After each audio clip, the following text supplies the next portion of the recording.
दोस्तों स्वागत है आपका आज की बेहद बड़ी और महत्वपूर्ण खबरों में। सबसे बड़ी खबर आ रही है कि लॉकडाउन में मिली अब तक की सबसे बड़ी छूट, खुलेंगी सभी दुकानें। और इसके बाद जो अगली बड़ी खबर आ रही है हमारे पास कि मोदी सरकार के किन 3 बड़े फैसलों से मिली आम जनता को राहत। और अगली जो बड़ी खबर आ रही है, लोगों को वापस लाने के लिए चलाई जाएंगी बसें। और इसके अलावा सरकार की तरफ से रिजर्व किए गए 22,000 करोड़ रुपए जानेंगे किन लोगों को फायदा मिलेगा। और इसके अलावा रेलवे से जुड़े कुछ अपडेट। तो आपसे निवेदन है कि इस खबर को पूरा अंत तक देखिए ताकि आपसे कोई खबर मिस ना हो। और अगर आप चाहते हैं कि कोरोना महामारी भारत से जल्द खत्म हो जाए तो इस वीडियो को एक लाइक जरूर कीजिए। तो बात करें चीनी बीमारी को लेकर आज के ताजा अपडेट की, तो भारत में संक्रमित लोगों की संख्या 25,000 को पार कर चुकी है, जिनमें अब तक 780 से ज्यादा लोगों की मौत हो चुकी है और 5,400 से ज्यादा लोगों को अब तक बचा लिया गया है। और अगर वहीं बात करें विश्व की, तो विश्व में अब तक जो संक्रमित लोगों की संख्या है वो 28,33,000 को पार कर चुकी है, जिनमें 1,97,000 से भी ज्यादा मौतें हो चुकी हैं। और इनमें देखा जाए तो 8 लाख लोगों को अब तक बचा लिया गया है और जिनमें की 18,28,000 लोगों का अभी इलाज चल रहा है। तो ये थी चीनी बीमारी को लेकर आज की ताजा अपडेट। तो बात करते हैं आज की पहली खबर के बारे में। लॉकडाउन में दी गई है अब तक की सबसे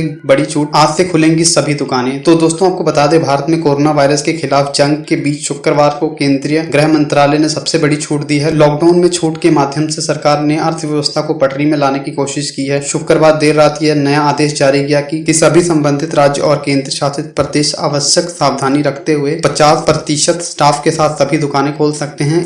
इसी दौरान दुकान संचालकों को सोशल डिस्टेंसिंग का पालन करना होगा। और गृह मंत्रालय ने अपने आदेश में कहा है कि 25 अप्रैल से गैर जरूरी सामान की दुकानें भी खुल जाएंगी, लेकिन इसमें 50% कर्मचारी ही काम कर पाएंगे। साथ ही सभी कर्मचारियों का मास्क पहनना जरूरी होगा। इसके साथ उन्हें सोशल डिस्टेंसिंग की पालना भी करनी होगी। यह आदेश अभी नगर निगम की सीमा के तहत रहने वाली दुकानों पर ही लागू होगा। और दोस्तों आपको बता दें, आदेश के अनुसार देश में अभी सभी शॉपिंग कॉम्प्लेक्स मॉल में दुकानें नहीं खोली जा सकती हैं। शॉपिंग कॉम्प्लेक्स मॉल में अभी ये इजाजत नहीं होगी। इसके साथ ही नॉन हॉटस्पॉट क्षेत्रों में दुकानें खोली जा सकती हैं। कंटेनमेंट क्षेत्र में दुकानें अभी नहीं खोली जाएंगी। तो दोस्तों आपको बता दें, मध्य प्रदेश की राजधानी भोपाल और इंदौर कोरोना संकट के बड़े हॉटस्पॉट बन सके हैं। इन क्षेत्रों में अभी किसी भी तरह की छूट नहीं मिलेगी। और दोस्तों आपको बता दें कि सरकार के आदेश के बाद अब फल, राशन जैसे जरूरी सामान के अलावा गैर जरूरी सामान की दुकानें भी खोल जाएंगी। हालांकि इसके लिए सरकार ने कुछ शर्तें रखी हैं। सभी को सोशल डिस्टेंसिंग का पालन करना होगा। किसी भी दुकान में 50% से भी ज्यादा मजदूर नहीं रहेंगे। शहरी सीमा के बाहर भी कॉम्प्लेक्स मार्केट नहीं खुलेंगी। हॉटस्पॉट और कंटेनमेंट जोन में यह छूट नहीं दी गई है और यहाँ दुकानें अभी बंद रहेंगी।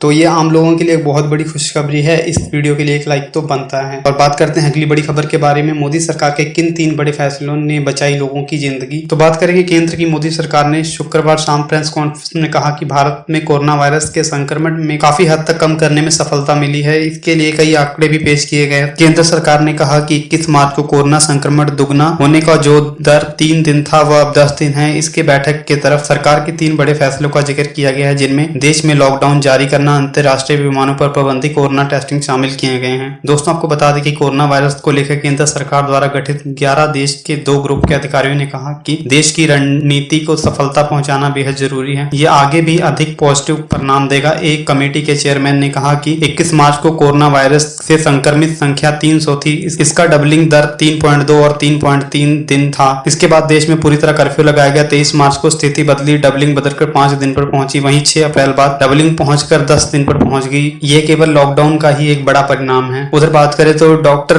वीके पॉल ने कहा कि हमारा आंकड़ा यह दिखाता है कि लॉकडाउन के कारण कोरोना वायरस संक्रमण को दुगना होने के दर में काफी गिरावट आई है और लाखों जिंदगियां बची हैं। केंद्र सरकार द्वारा लॉकडाउन का फैसला सही समय पर लिया गया, जिसके कारण देश में कोरोना संक्रमण से कुल 23,400 मामले हैं। नहीं तो यह आंकड़ा 73,000 को भी पार कर सकता था। और दोस्तों बात करते हैं अगली बड़ी खबर के बारे में जो आ रही है दिल्ली से। दिल्ली वालों के लिए एक बड़ी खबर आई कि पहले स्टेज में प्लाज्मा थेरेपी कारागार साबित हुई है। दोस्तों आपको बता दें, कोरोना से जूझ रही दिल्ली के लिए एक अच्छी खबर है। पहले स्टेज में प्लाज्मा थेरेपी कारागार साबित हुई है। मुख्यमंत्री अरविंद केजरीवाल ने कहा कि कोरोना के 4 मरीजों को मंगलवार को प्लाज्मा दिया गया था। इनमें 2 को जल्दी छुट्टी मिल जाएगी। बाकी 2 मरीजों की सेहत में भी जल्दी सुधार हो रहा है और उम्मीद है वो जल्दी ठीक हो जाएंगे। सीएम अरविंद केजरीवाल ने कहा कि प्लाज्मा थेरेपी का इस्तेमाल परमिशन केंद्र सरकार से मिली थी। केंद्र सरकार ने LNG के सीरियस मरीजों के ऊपर प्लाज्मा थेरेपी ट्राई करने के लिए कहा था और नतीजों की डिटेल मांगी थी। अगर नतीजे अच्छे आए तो बाकियों को परमिशन मिलेगी और अगले 2-3 दिन हम और ट्रायल करेंगे। और सीएम अरविंद केजरीवाल ने बताया कि जब एक बार ट्रायल पूरा हो जाएगा तो हम उसे सभी दिल्ली के सीरियस मरीजों के ऊपर प्लाज्मा थेरेपी देना शुरू कर देंगे और इसे केंद्र से परमिशन मांगेंगे। मुझे उम्मीद है कि हमें इजाजत भी जल्दी मिल जाएगी। इसके बाद दिल्ली के सभी अस्पतालों में कोरोना के सीरियस मरीजों को प्लाज्मा थेरेपी दी जाएगी। और इसके बाद जो अगली बड़ी खबर आ रही है, कोटा में फंसे छात्रों को वापस लाने के लिए हरियाणा सरकार ने भेजा भेजी 31 बसें। तो दोस्तों आपको बता दें, हरियाणा सरकार ने लॉकडाउन के चलते कोटा में फंसे 800 से अधिक छात्रों को वापस लाने के लिए गुरुवार को परिवहन विभाग की 31 बसें भेजी हैं। विभिन्न परीक्षाओं की तैयारी कर रहे हरियाणा के ये छात्र कोरोना वायरस के पंसार को रोकने के लिए लॉकडाउन लागू किए जाने से कोटा में ही फंसे हैं। परिवहन मंत्री मूलचंद शर्मा ने कहा, हरियाणा रोडवेज की 31 बसों को छात्रों को वापस लेने के लिए कोटा भेजा गया है। उन्होंने बताया कि छात्रों को वापस लाने हरियाणा रोडवेज की रेवड़ी और नारनल डिपो की बसें भेजी गई हैं। अधिकारियों ने बताया कि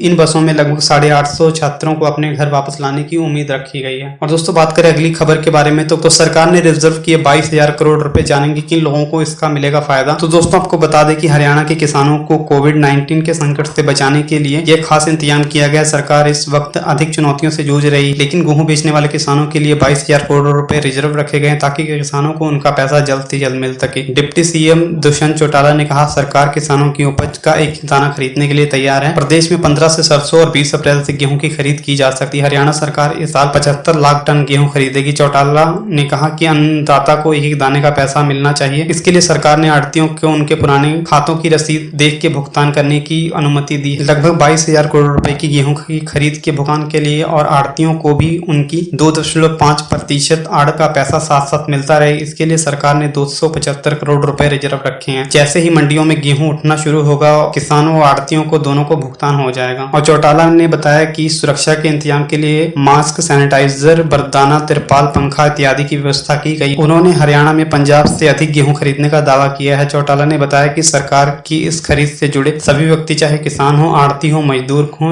और कर्मचारियों का ध्यान रखा जाएगा। कोविड-19 के संक्रमण को देखने के लिए इन्हें 10-10 लाख रुपए की जीवन बीमा देने का भी निर्णय लिया गया है। तो ये हरियाणा वाले किसानों के लिए एक बहुत बड़ी खुशखबरी आ रही है। तो बात करते हैं अगली बड़ी खबर के बारे में। छात्रों के बाद अब लॉकडाउन में फंसे मजदूरों को लाएगी शिवराज सरकार। दोस्तों आपको बता दें, लॉकडाउन के अलग अलग राज्यों में फंसे अपने मजदूरों के लिए मध्य प्रदेश सरकार ने एक बहुत बड़ा फैसला लिया है। मुख्यमंत्री शिवराज सिंह चौहान ने शुक्रवार को जानकारी दी कि लॉकडाउन के कारण अन्य राज्यों में फंसे मध्य प्रदेश के मजदूरों को सरकार वापस लेके आएगी। शिवराज सिंह चौहान ने बताया कि उत्तर प्रदेश के मुख्यमंत्री योगी आदित्यनाथ से बातचीत की है। इसके लिए जल्द ही मजदूरों की जानकारी जुटाने की तैयारी शुरू कर दी जाएगी। अन्य राज्यों से मजदूर वापस लाने के लिए मुख्यमंत्री शिवराज सिंह चौहान ने उत्तर प्रदेश, राजस्थान, गुजरात और महाराष्ट्र के मुख्यमंत्रियों साथ चर्चा भी की है। सभी मुख्यमंत्री ने शिवराज सिंह चौहान को अपने अपने राज्य से पूरा सहयोग देने का वादा किया है। सरकार अन्य प्रदेशों में फंसे व्यक्तियों को लाने के लिए उनके परिजनों को मध्य प्रदेश से जाने की अनुमति भी देगा। इसी के साथ मध्य प्रदेश में अन्य राज्यों से फंसे हुए मजदूर को भी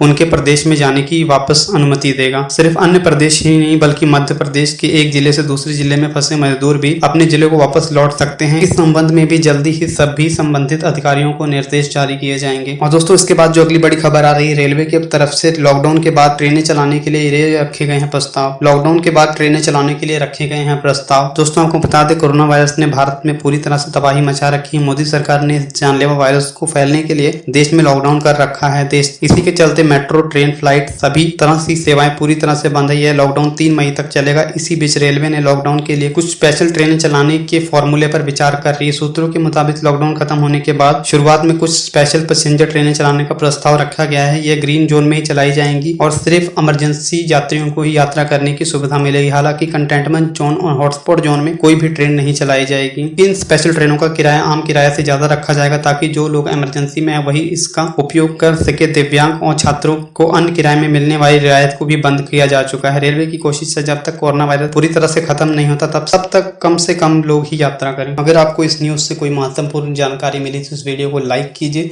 और अपने दोस्तों के पास शेयर करना ना भूलें।